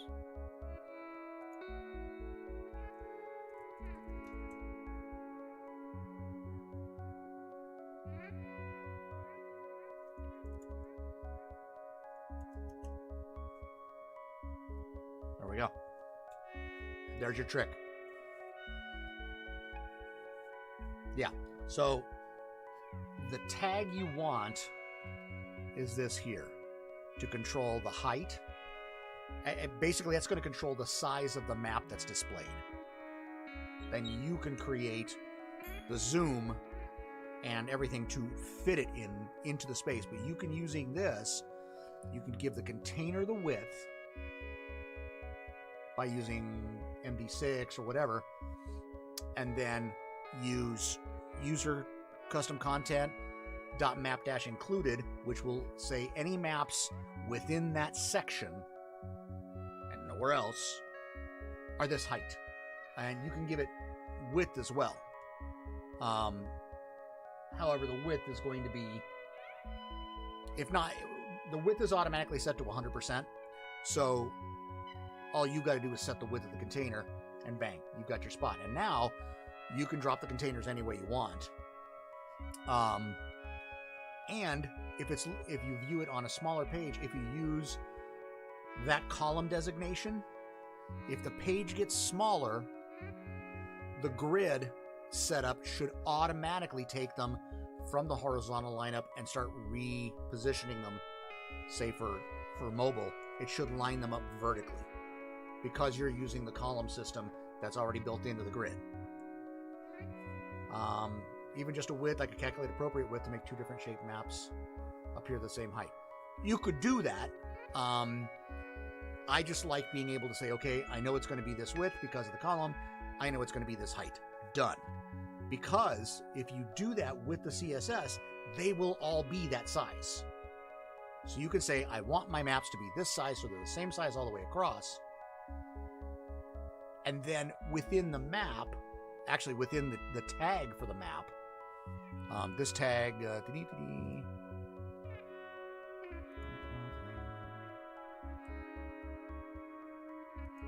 within this tag right here, that's where you're going to give it the zoom and everything.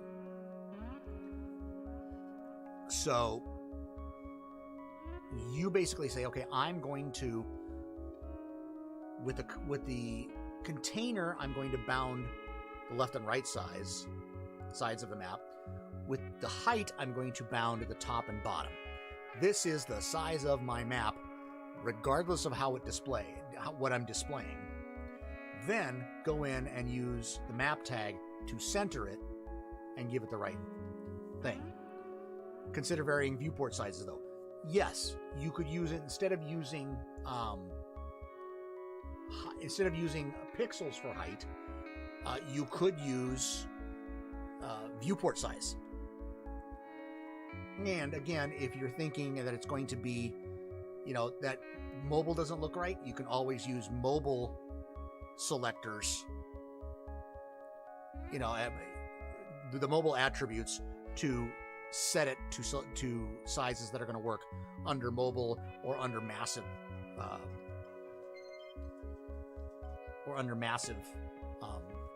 screens. So you can definitely do it. Most of my region maps are the same size or at least same shape. Probably put my world map centered across the top and have regions below. Perfect. You can do that.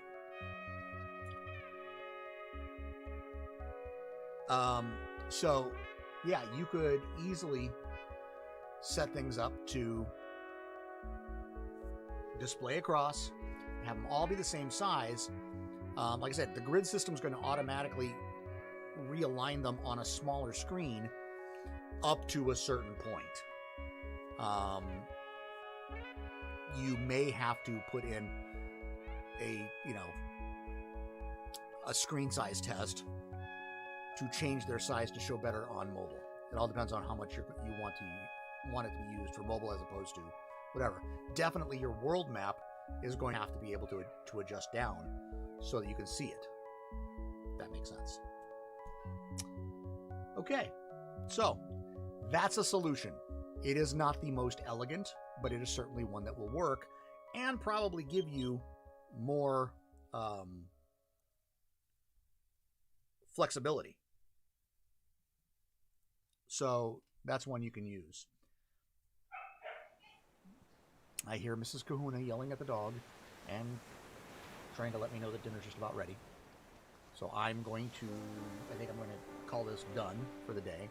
I may have to put together a quick little video on how to do this now that we figured it out.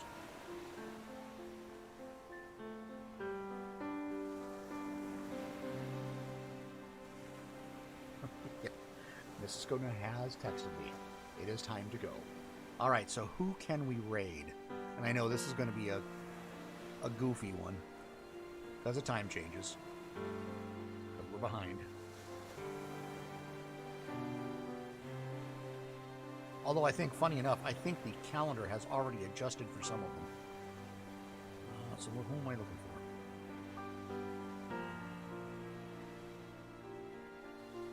Let's see. All right, I think we're going to go with Harold's Table. So, switch over here.